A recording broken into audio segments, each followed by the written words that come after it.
my name is Aimee and I'm the co-founder of Adoptee Cuento, and I'm here today to talk to you about adoption and entertainment.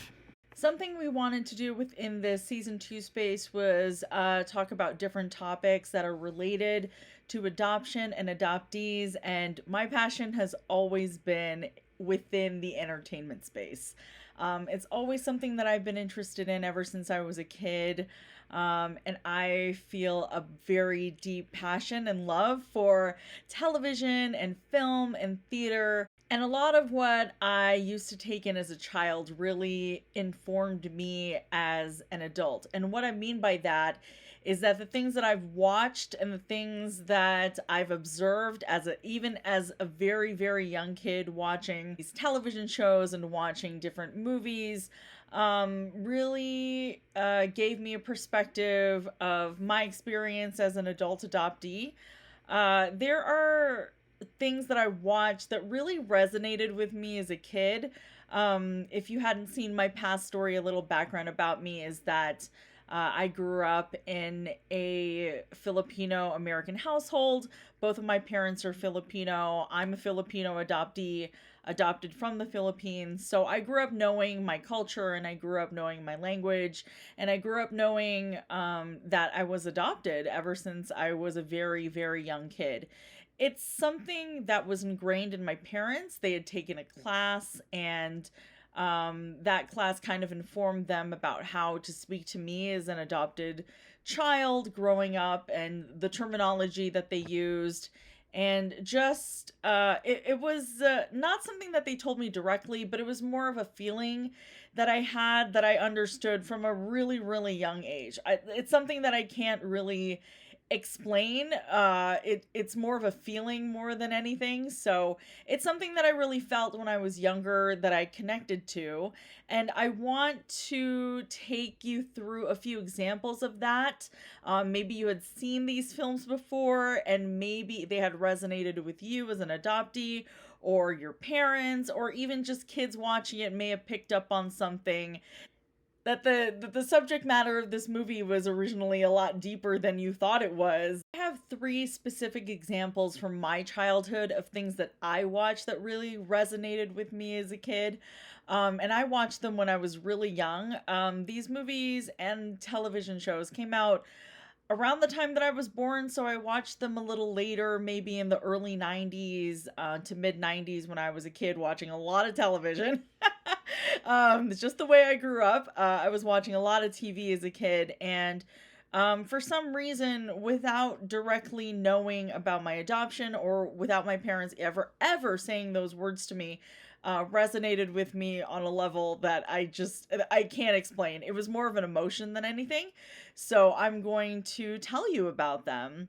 The first television show that came to mind was immediately The Chipmunks.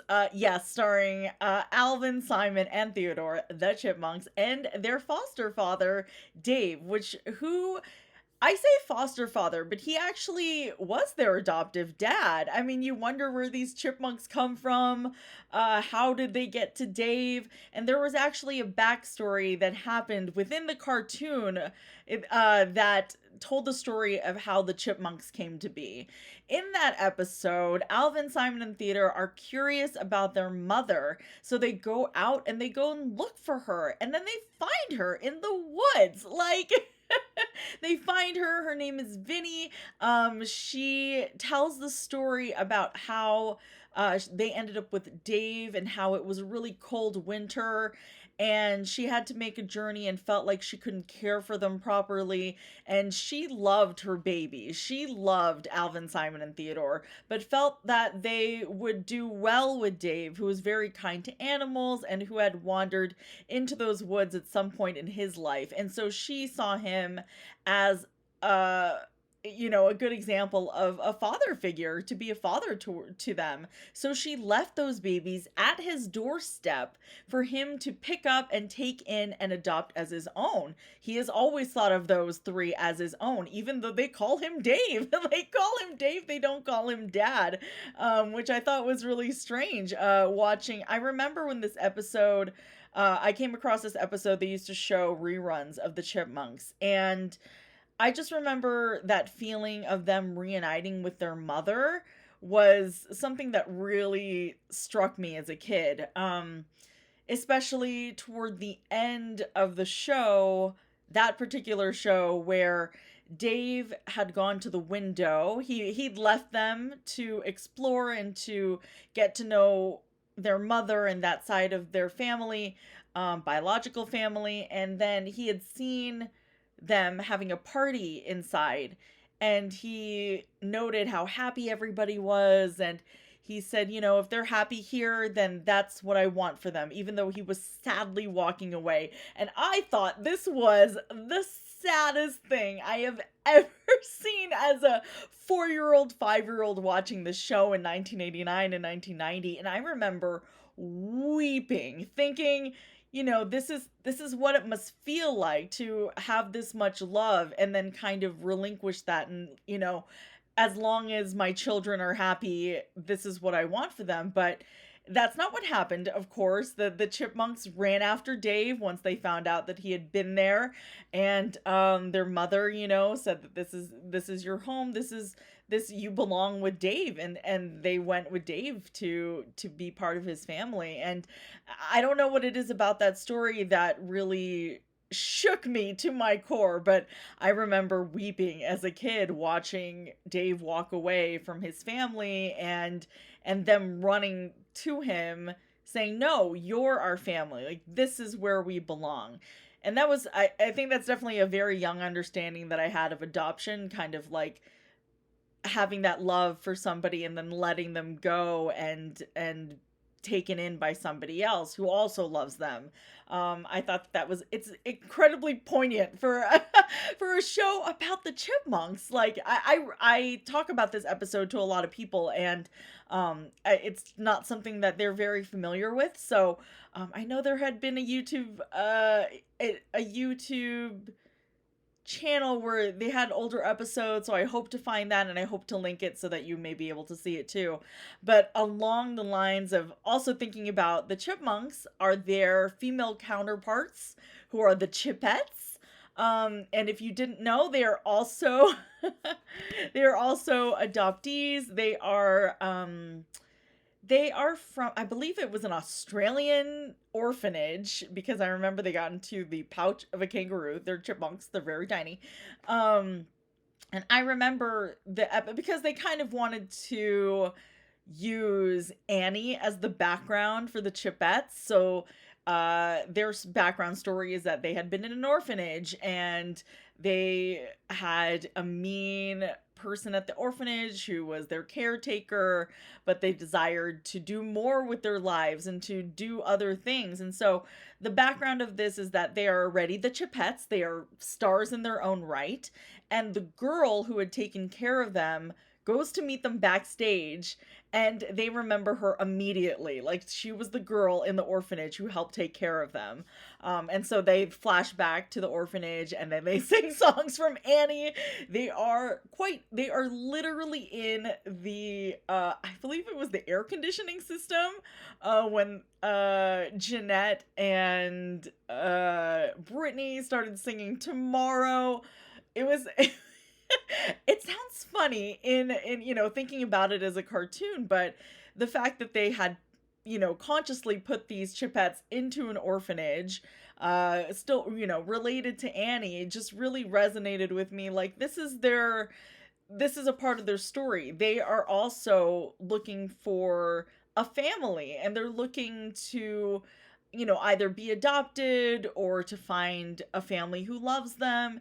And I believe that they did eventually find that family with, I forgot who they had been adopted by. Of course, they were adopted and cared for by Miss Miller. So that leads to thinking about the movie. If you remember the great Chipmunk Adventure with all of those really great songs, was a movie about the Chipmunks and the Chipettes. an animated film, not the live action version, but animated film back in the, I want to say in the 80s, late 80s when this came out. The Chipmunk Adventure came out in 1987. It was a film that came out in 1987 about the Chipmunks and the Chipettes and how they take a trip around the world, actually accidentally becoming mules as a for a diamond, a kind of a diamond heist that were hidden in these dolls. But there was a scene in there that wrecks me every time I think about it, when they're returning a baby penguin to the mother. In the movie, they sing a song called My Mother, and there are these little flashbacks of the baby penguin with its mother, but it's in this incredibly sad song that talks about this mother and child relationship, and in the context of the Chipettes knowing that they don't know their biological mother, it's incredibly sad. And they think of this relationship that they have with a mother figure, and the way that they sing about it, and you can kind of feel their longing to have that kind of relationship. And that's why it always made me sad, because I remember the episode where they were in the orphanage and knowing that they didn't have somebody to take care of them. They didn't have that mother figure to take care of them. Resonated with me really strongly as a kid. I mean, I had my mother, but I feel like in my subconscious, I'm thinking about, my biological mother, my birth mother, and what kind of relationship that she must have without me in her life, and what does her life look like without me in it. And even though I didn't think about those things directly as a kid, just knowing that there's another, version of a mother out there that I have that I don't know was really crushing to me as a kid. Because I'm trying to, as a child, trying to parse what adoption is and what that looks like. And I'm trying to form my opinions and my understanding of it. And the way that I was trying to understand it was through these animated films and cartoons, and even though it's not said directly, that's what it looks like. There are just things that you understand as a kid that adults just don't think that and you do know. Kids are very observant, and I think I was a pretty observant kid. So the Chipmunks definitely resonated with me as an adoptee.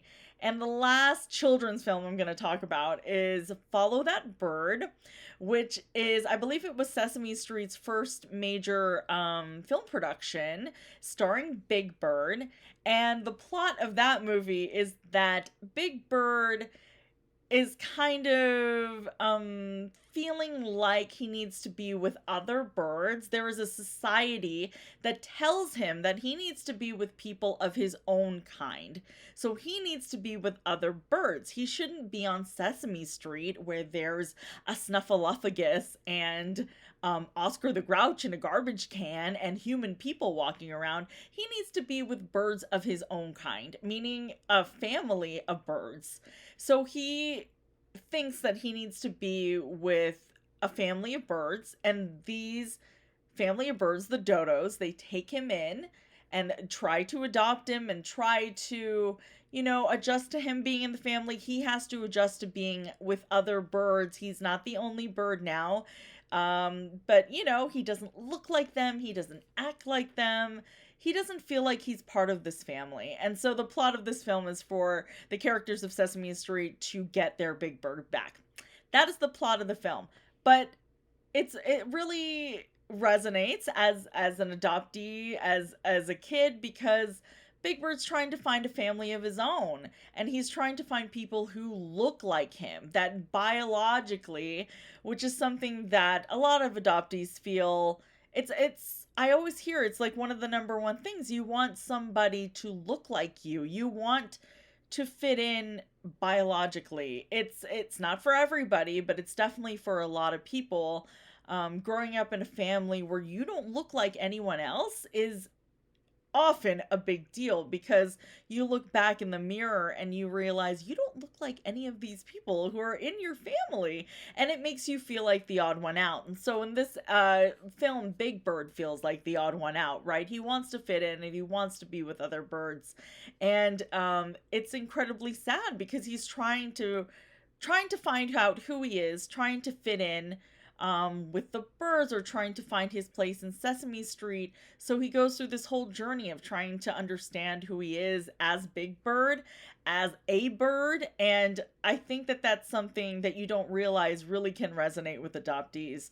I bring that film up again, I bring that film up all the time. And, other people hadn't seen it like that. And so I just wanted to point that film out to you as something that you can show kids, and maybe it would resonate with them and their story. I know it definitely did for me. So that's another film that I want to bring to your attention. I admit, I watch a ridiculous amount of movies, but something that I've always have tried to keep up with are adoption documentaries, documentaries about adoption, and PBS is really where I've discovered a lot of different films, particularly about the adoption experience, coming from different perspectives and different point of views. I've seen predominantly Chinese adoptees and Chinese films through the documentary experience, but I've also been able to see other films. I remember I bring this film up all the time because this is something about an adoptee experience that is not all positive. It brings a trans adoptee experience into the forefront. It's a movie from 2002 called Daughter from Da Nang, which was about a woman from Tennessee. I believe she was from Tennessee. And she was a baby from Operation Baby Drop, which was a program in Vietnam related to the war. They had taken babies from Vietnam and had them on planes and were adopted out into the United States for prospective adoptee parents. So that film is especially interesting because it comes from a point of view that isn't always positive. Which is something that I didn't see that much growing up. When I was in 2002, I was a teenager. I was still in high school, and I was desperate to see this movie. And thankfully, PBS reshowed it. And so it really impacted me because I saw somebody speaking about it from a perspective that wasn't always so positive. She had gone through a lot of experiences in her childhood. She had a very I would say emotionally abusive adoptive parent. So she didn't really come from a very loving, it didn't seem like she came from a very loving home. And I think she really took that perspective with her when she went to Vietnam to reunite with her birth mother, who she did get to meet and get in contact with. I think she was just kind of ill prepared for the experience, which is something that I would always warn adoptive parents of if you're coming into that experience, is that, try to research your culture. Asian cultures are especially different from American culture, and I think she was just ill prepared for the experience of experiencing an Asian mother. She mentioned things like, she wouldn't leave me alone, and she was kind of clingy, and she was clinging to her. But I think that that's an Asian parent thing. I think that that's something that Asian parents do to let you know that they're there on a physical level, especially because they couldn't communicate via language. She spoke Vietnamese and the American only spoke English. So it's an interesting documentary if you're able to see it. I think there are links available. I will make this a link sheet, so hopefully you'll be able to see these for yourself, or at least get a hold of it in some way.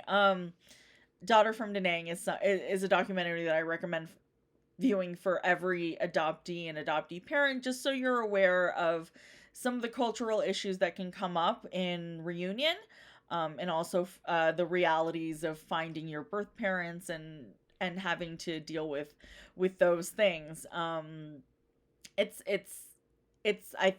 would call it required viewing. Another documentary that I really love is Twinsters, which is, I call it fairly new, but I know it came out a few years ago. Twinsters is a documentary about two South Korean adoptees who found each other on the internet. One of them lived in England and she was studying fashion, and the other was an actress in Los Angeles. So It's a story about their journey in trying to connect and finding information about each other and their biological connection. I think I contributed to the Kickstarter because I really wanted to see this movie, and I was really glad I was able to see its premiere in Los Angeles. I remember when it came out, I was just excited to be there and share in that adoptee experience to a wider audience. So I definitely recommend watching Twinsters. It's a really well made film as well. In the way that the PBS documentaries are also really well made. So it's just a really great story. And it also really touches upon the ideas of nature versus nurture, in that they both grew up in two different environments, and how similar are they as sisters when they get together again and they communicate and they try to relate to each other, how that process goes, and meeting up with together for the first time. It's so many emotions like coming together in one film, and I cannot recommend it more. It's just something that really touched me and really resonates with me, trying to see what that nature versus nurture relationship looks like. And I think this is a great example of that, and I think that that's something it's on my list. Required viewing, check. Finally, the last documentary I want to talk about is another documentary I found on PBS. It was called I Love You, Mommy, and I'm not even going to try to say the Chinese title because I'm going to butcher it and I don't want to. So, I remember it as a film. I believe it came out, it's probably more than a decade ago.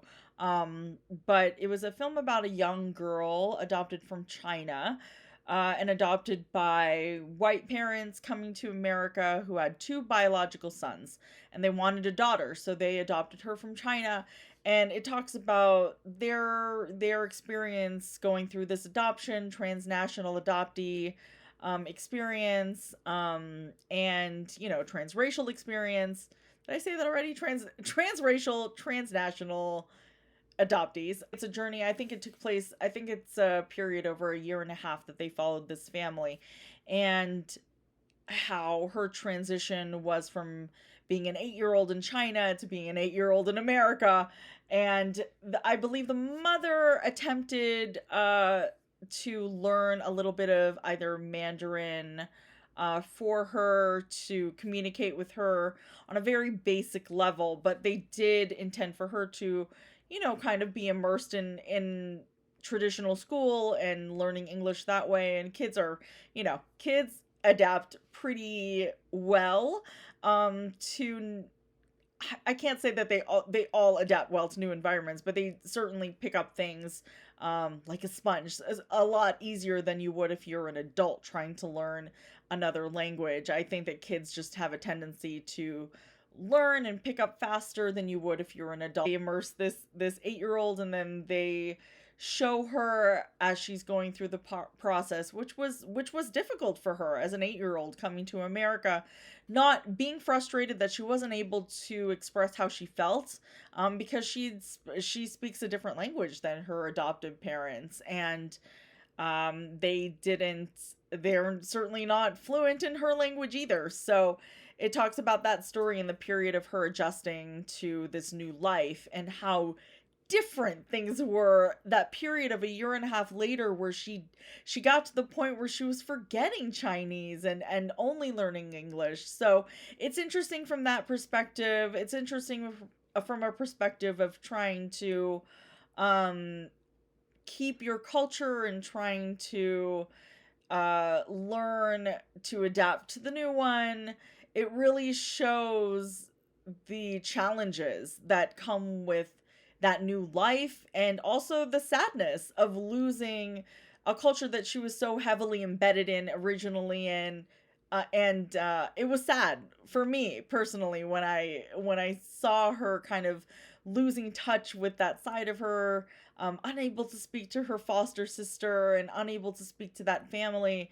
It was difficult. It was really difficult, and I can imagine that she probably doesn't speak as I don't know. I need an update on that story, but it was hard seeing her kind of go through this change, but almost, entirely forgetting that other side. That's hard for me because, as I get older, I feel like I'm more in touch with my culture and being Filipino and wanting to fit in more to that side and wanting to learn more. So that's just how it affected me. I highly recommend this film's. I think especially for young kids who are going through that process. Being a transnational adoptee and coming from a different country to come to this one, I can't think of a better example of a film than that one, especially when they're younger. I highly recommend it. I have to say that this is a topic that I can talk about literally forever. Like, if you want to talk to me about adoption in films and adoption in television, I am more than open to discussing different movies and different television shows in theater, in music, anything. I know we can go on and on about this. There are so many things and entertainment and film that we didn't touch upon. Especially, I only focused on adoptees. I only focused on documentary films, and I only focused on the animated and children's films that really touched me growing up. But there are so many films that are out there that, touch upon the topic of adoption. I just wanted to say three that really I'm focused on pairs of three. But very briefly, I wanted to say, if you haven't watched the films Lion, Instant Family, Philomena, I'd say that these are difficult films to watch. They're not topics that will have the eternal happy ending. You're going to have a lot of different emotions as you're watching it and as you're going through different topics and different stories. And I think that that's part of the experience of really immersing yourself in film and television. I think that there's always a part of me that watches something, purely for entertainment value, but there's just stuff that you watch that ends up touching you emotionally or that you leave I love those films where you leave the theater and you just have to sit there and think about it, and you're thinking about it some more. And it really, in the end, it really impacts you. So that's how I've always seen I think that that's the way I go through most of the movies that I watch and television that I watch, is that if it leaves an emotional impact, then those are the films that stick with me the most. And so I hope that you've enjoyed my recommended pairs of three. I'm hoping to come back to talk more entertainment, particularly theater. That's also in my wheelhouse, and I have a lot planned for that as well. But please, if you want to talk film, you want to talk television, bring recommendations, please leave them in the comments below. You can email us at filipino.adoptees@gmail.com. We have a website, adopteecuentocuento.com. We're here on YouTube. We're on Instagram, adopteecuentocuento. So please join us for the next episode, and can't wait to see you there. Please keep in touch, and bye for now.